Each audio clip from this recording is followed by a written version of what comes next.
ಕನಕಪುರ ಟಿಎಪಿಸಿಎಂಎಸ್ನಲ್ಲಿ ಅಕ್ರಮ ಪಡಿತರ ರಾಗಿ ಸಾಗಾಟ ಗೋದಾಮು ವ್ಯವಸ್ಥಾಪಕ ಸೇರಿ ಇಬ್ಬರ ವಿರುದ್ಧ ಎಫ್ಐಆರ್. ಕನಕಪುರ ಸಾರ್ವಜನಿಕ ವಿತರಣಾ ಪದ್ಧತಿಯ ಪಿಡಿಎಸ್ ಪಡಿತರ ರಾಗಿಯನ್ನು ನಿಯಮಬಾಹಿರವಾಗಿ ಖಾಸಗಿ ವಾಹನದಲ್ಲಿ ಸಾಗಿಸಲು ಯತ್ನಿಸಿದ ಆರೋಪದ ಹಿನ್ನೆಲೆಯಲ್ಲಿ ಕನಕಪುರ ಟೌನ್ ಪೊಲೀಸ್ ಠಾಣೆಯಲ್ಲಿ ಟಿಎಪಿಸಿಎಂಎಸ್ ಗೋದಾಮು ವ್ಯವಸ್ಥಾಪಕ ಸೇರಿದಂತೆ ಇಬ್ಬರ ವಿರುದ್ಧ ಎಫ್ಐಆರ್ ದಾಖಲಾಗಿದೆ.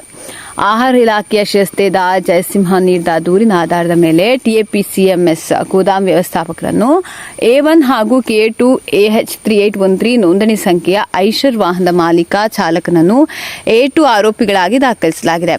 ಆರೋಪಿಗಳ ವಿರುದ್ಧ ಅತ್ಯವಶ್ಯಕ ಸರಕುಗಳ ಕಾಯ್ದೆ 1955ರ ಸೆಕ್ಷನ್ 3 ಮತ್ತು 7ರ ಅಡಿಯಲ್ಲಿ ಪ್ರಕರಣ ದಾಖಲಿಸಲಾಗಿದೆ.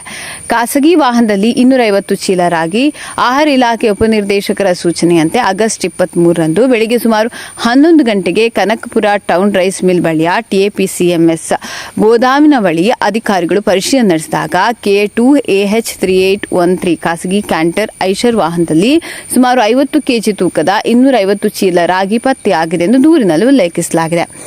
ಸರ್ಕಾರಿ ನಿಯಮಗಳ ಪ್ರಕಾರ ಪಡಿತರ ಧಾನ್ಯಗಳನ್ನು ನಿಯಮಾನುಸಾರ ನಿಗದಿತ ವಾಹನಗಳ ಮೂಲಕವೇ ಸಾಗಿಸಬೇಕಾಗಿತ್ತು. ಖಾಸಗಿ ವಾಹನದಲ್ಲಿ ರಾಗಿ ಚೀಲಗಳು ತುಂಬಿರುವುದು ಅಧಿಕಾರಿಗಳ ಗಮನಕ್ಕೆ ಬಂದಿದೆ. ಪರಿಶೀಲನೆ ವೇಳೆ ಸ್ಥಳದಲ್ಲಿ ಯಾರೂ ಇಲ್ಲದಿರುವುದು ಮತ್ತಷ್ಟು ಅನುಮಾನಕ್ಕೆ ಕಾರಣವಾಗಿದ್ದು, ಪಡಿತರ ರಾಗಿ ನಿಯಮಬಾಹಿರವಾಗಿ ಸಾಗಿಸಲು ಯತ್ನಿಸಲಾಗುತ್ತಿದೆ ಎಂಬ ಪ್ರಶ್ನೆ ಇದೀಗ ಎದ್ದಿದೆ. ಪಡಿತರ ರಾಗಿ ಅಕ್ರಮಕ್ಕೆ ಯತ್ನವೇ? ಸಾರ್ವಜನಿಕರಿಗೆ ವಿತರಿಸಬೇಕಾದ ಪಡಿತರ ರಾಗಿಯೇ ಖಾಸಗಿ ವಾಹನದಲ್ಲಿ ಪತ್ತೆಯಾಗಿರುವ ಪ್ರಕರಣ ಗಂಭೀರ ಸ್ವರೂಪ ಪಡೆದುಕೊಂಡಿದೆ. ಗೋದಾಮಿನಿಂದ ರಾಗಿ ಹೇಗೆ ಹೊರಬಂತು? ಯಾರ ಸೂಚನೆಯ ಮೇರೆಗೆ ಖಾಸಗಿ ವಾಹನಕ್ಕೆ ತುಂಬಲಾಯಿತು? ಸಾಗಾಟದ ಉದ್ದೇಶವೇನು?